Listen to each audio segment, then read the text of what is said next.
Assalamualaikum dan salam sejahtera kepada semua.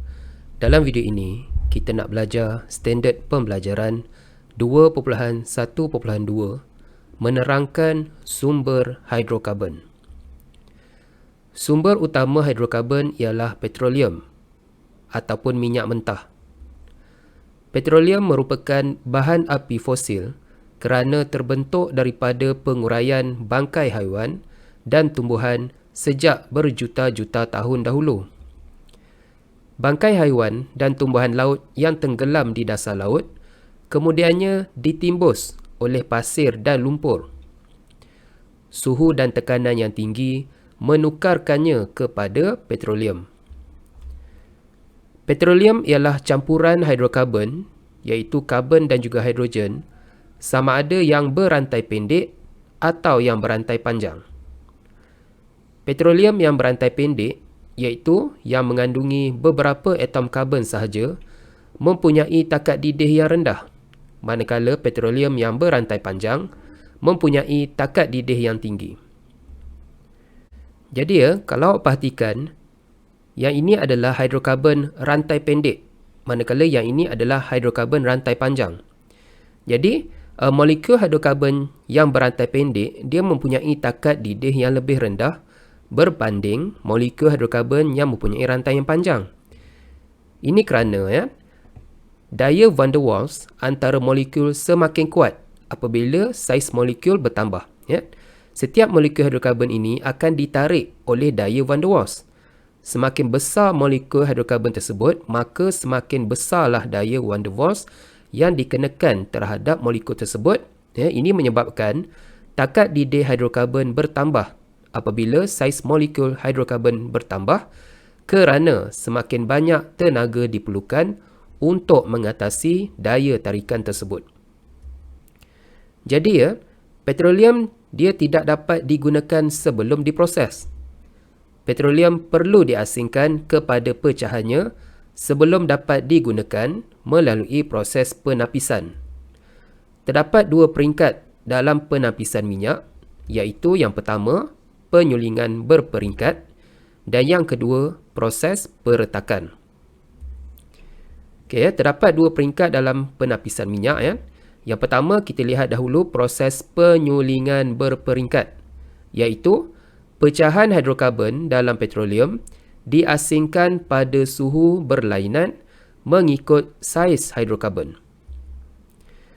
Penyulingan berperingkat petroleum, juga dikenali sebagai penapisan petroleum, perlu dilakukan untuk mengasingkan petroleum kepada beberapa pecahan sebelum digunakan. Pengasingan petroleum ini dijalankan bergantung kepada takat didih setiap pecahan. Hal ini kerana petroleum terdiri daripada molekul hidrokarbon yang berlainan saiz dan bilangan atom karbon. Maka takat didihnya juga berbeza-beza. Petroleum dengan bilangan atom karbon yang rendah bermaksud saiz molekulnya kecil. Jadi takat didihnya pun rendah kan? Manakala petroleum dengan bilangan atom karbon yang tinggi bermaksud saiz molekulnya besar, maka takat didih dia adalah tinggi. Kita lihat proses penyulingan berperingkat petroleum dan kegunaan hasilnya dalam kehidupan seharian. Ini adalah gambar rajah bagaimana kita nak jalankan proses penyulingan berperingkat petroleum di kilang. Ini adalah relau, manakala ini adalah menara pemeringkat. Baik, langkah pertama, petroleum dia akan dipanaskan di dalam relau sehingga mendidih. Jadi kita akan masukkan petroleum ataupun minyak mentah ke dalam relau, kemudian kita akan panaskan sehingga dia mendidih. Hidrokarbon dengan takat didih yang lebih rendah akan mendidih lebih cepat dan menjadi yang terawal terbebas sebagai wap. Wap masuk ke dalam menara pemeringkat. Semasa wap panas bergerak ke bahagian atas menara, penyujukan berlaku dan wap akan terkondensasi. Wap kembali bertukar kepada cecair dan diasingkan. Hidrokarbon dengan takat didih yang lebih rendah iaitu molekul kecil dan bilangan atom karbon dia rendah, akan terkumpul di bahagian atas menara pemeringkat. Manakala hidrokarbon dengan takat didih yang lebih tinggi, iaitu molekul dia besar dan bilangan atom karbon dia tinggi, akan terkumpul di bahagian bawah menara pemeringkat. Baik ya, apabila petroleum dipanaskan di dalam relau hidrokarbon yang takat didihnya yang lebih rendah, dia akan menjadi wap terlebih dahulu dan seterusnya wap tersebut akan naik ke atas menara pemeringkat. Di bahagian atas menara pemeringkat ini suhunya dia lebih sejuk Jadi wap seterusnya akan terkondensasi dan akan diasingkan mengikut takat didih masing-masing. Okey, di bahagian atas sekali yang terhasil adalah gas petroleum. Di mana gas petroleum ini dia bilangan atom karbonnya adalah di antara 1 sehingga 4. Bermaksud gas petroleum ini hidrokarbon dia kecil sahaja. Jadi takat didih dia perlu rendah lah, kurang daripada 40 darjah Celsius. Gas petroleum ini digunakan sebagai gas memasak. Okey, yang kedua, wap yang kedua akan terkondensasi menjadi cecair adalah petrol. Petrol ini bilangan atom karbonnya adalah di antara 5 sehingga 9 dan takat didihnya adalah di antara 40 sehingga 75 darjah Celsius. Kegunaannya adalah sebagai bahan api kenderaan bermotor. Seterusnya adalah nafta, di mana bilangan atom karbonnya adalah di antara 5 sehingga 10. Takat didih adalah di antara 75 sehingga 150 darjah Celsius. Nafta ini digunakan sebagai bahan mentah industri petrokimia. Seterusnya kita ada kerosin ataupun dikenali sebagai minyak tanah. Bilangan atom karbon dia adalah di antara 10 sehingga 16. Takat didih di antara 160 sehingga 250 darjah Celsius dan kegunaannya adalah sebagai bahan api kapal terbang. Seterusnya adalah minyak diesel. Bilangan atom karbon adalah di antara 14 sehingga 20. Takat didihnya adalah di antara 125 sehingga 300 darjah Celsius dan digunakan sebagai bahan api kenderaan berat seperti bas dan juga lori. Seterusnya adalah minyak pelincir, minyak hitam kereta ataupun motor. Bilangan atom karbonnya adalah di antara 20 sehingga 50. Takat didihnya adalah di antara 300 sehingga 350 darjah Celsius, digunakan sebagai minyak pelincir ataupun kita jadikan sebagai lilin. Seterusnya adalah minyak bahan api. Bilangan atom karbonnya adalah di antara 20 sehingga 70. Takat didih 350 sehingga 500 darjah Celsius, digunakan sebagai bahan api kapal dan juga stesen jana kuasa. Dan yang terakhir sekali adalah bitumen. Okey, di mana bilangan atom karbonnya adalah melebihi 70 dan takat didihnya adalah melebihi 500 darjah Celsius, di mana digunakan untuk menurap jalan raya. Okey molekul hidrokarbon yang lebih kecil, takat didih dia lebih rendah. Warna dia lebih cerah, mudah menyala dan kurang likat.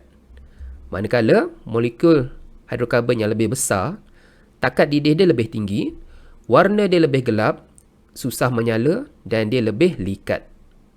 Okay, jadi saya harap awak faham bagaimanakah proses penyulingan berperingkat petroleum dijalankan.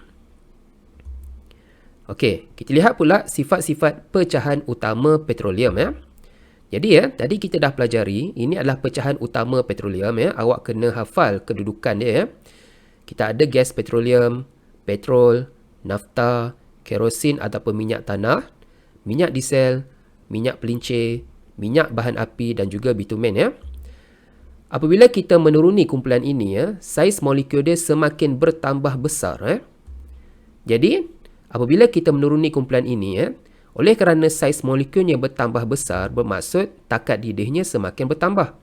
Kerana apabila saiz molekul semakin besar, daya tarikan van der Waals semakin kuat. Jadi semakin banyaklah tenaga haba yang diperlukan untuk mengatasi daya tarikan van der Waals tersebut, bermaksud takat didih dia pun semakin bertambah. Begitu juga kemeruapan apabila kita menuruni kumpulan ini, dia semakin sukar meruap. Okey. Keboleh bakaran, semua boleh terbakar dalam udara. Semua ini boleh terbakar dalam udara. Cuma bezanya adalah dari segi kesenangan pembakaran. Okay, apabila kita menuruni kumpulan ini, semakin sukar untuk dia terbakar kerana saiz molekulnya semakin bertambah. Untuk kejelagaan nyalaan, dia semakin berjelaga. Maksudnya, yang paling bawah ni, dia bila kita bakar, dia akan menghasilkan asap yang lebih hitam. Itu maksud dia. Kelikatan pula, dia semakin bertambah likat, semakin pekat. Keterlarutan dalam air, semuanya tidak boleh larut dalam air. Semua ni adalah sebatian organik, jadi dia tidak larut dalam air. Manakala warna dia adalah semakin gelap. Atas lebih cerah, bawah dia lebih gelap. Okey ya. Jadi seperti yang saya terangkan di awal tadi, terdapat dua peringkat penapisan minyak. Yang pertama, penyulingan berperingkat, yang telah kita pelajari tadi. Yang kedua adalah peretakan. Di mana peretakan tu bermaksud, hidrokarbon berantai panjang dipecahkan kepada molekul yang lebih kecil pada suhu tinggi dan bermangkin.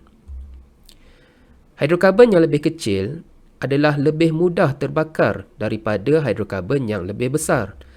Jadi, ia lebih berguna sebagai bahan api. Pengasingan pecahan petroleum secara penyulingan berperingkat tidak dapat memenuhi permintaan yang tinggi terhadap hidrokarbon bersaiz kecil.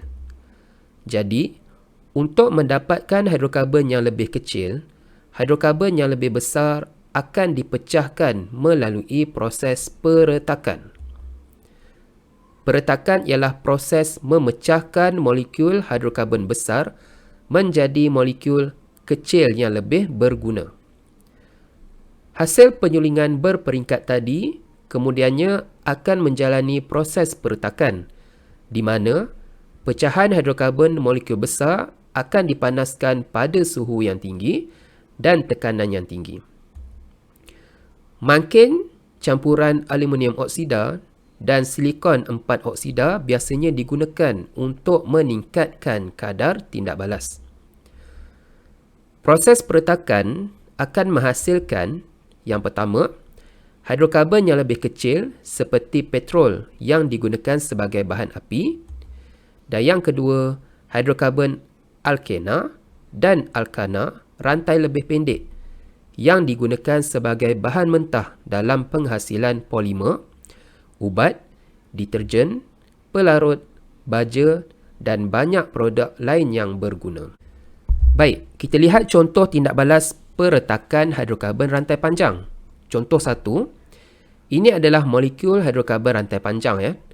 Apabila kita kenakan suhu yang tinggi lebih kurang 600 darjah Celsius dan tekanan yang tinggi lebih kurang 70 atm, dan kita campurkan mangkin aluminium oksida dan juga silikon 4 oksida, molekul hidrokarbon rantai panjang tadi dia akan mengalami proses peretakan, di mana molekul yang panjang ni dia akan meretak menjadi molekul hidrokarbon rantai yang lebih pendek.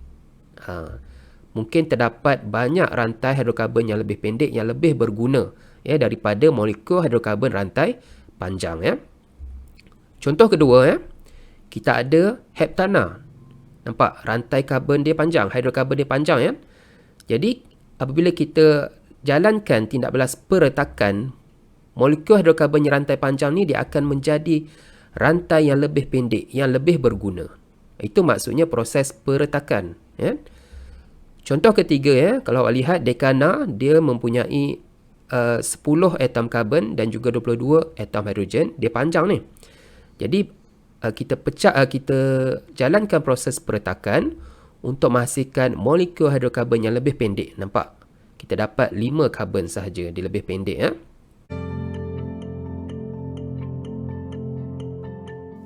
A process called cracking is used to maximize the usefulness of heavy oil. Heavy oil has long strings of carbon and hydrogen molecules. Using a catalyst, these molecules can be broken into smaller chains, transforming the heavy oil into lighter, more valuable fluids. Baik, apakah sumber alternatif hidrokarbon? Petroleum ialah sumber bahan api yang tidak boleh diperbaharui. Oleh kerana bahan api ini tidak boleh diperbaharui, sumber ini akan semakin berkurang dan menyebabkan kos pengeluaran semakin meningkat. Saintis meramalkan kebanyakan rizab petroleum dalam bumi akan habis dalam masa 100 tahun jika digunakan pada kadar sekarang. Oleh itu, langkah proaktif dan berkesan amat diperlukan untuk menghasilkan sumber alternatif bagi menggantikan petroleum. Sumber alternatif hidrokarbon merujuk kepada sumber tenaga selain bahan api fosil yang tidak dapat diperbaharui. Biojisim ialah bahan organik daripada tumbuhan dan haiwan. Biojisim mengandungi tenaga yang tersimpan daripada matahari. Sumber alternatif ini ialah sumber yang diperbaharui. Sumber tenaga alternatif boleh dihasilkan melalui pelbagai proses kimia yang bersumberkan biojisim. Okey, biojisim. Ada 3 jenis biojisim. Yang pertama, biodiesel. Yang kedua, bioetanol. Yang ketiga, biogas. Okey, biodiesel ini dia terhasil daripada minyak tumbuhan atau haiwan seperti minyak sawit, minyak kelapa dan minyak ikan. Digunakan dalam enjin diesel. Bioetanol pula terhasil daripada penapaian glukosa daripada tumbuhan. Boleh digunakan sebagai bahan bakar. Manakala biogas pula adalah terhasil daripada penguraian sisa organik atau bahan buangan oleh bakteria. Boleh dijadikan sebagai bahan bakar dan juga sumber tenaga elektrik. Jadi sila buat latihan di dalam buku teks, muka surat 70, uji diri 2.1 dan latihan di dalam buku kerja, muka surat 68 dan 72. Sekian, terima kasih.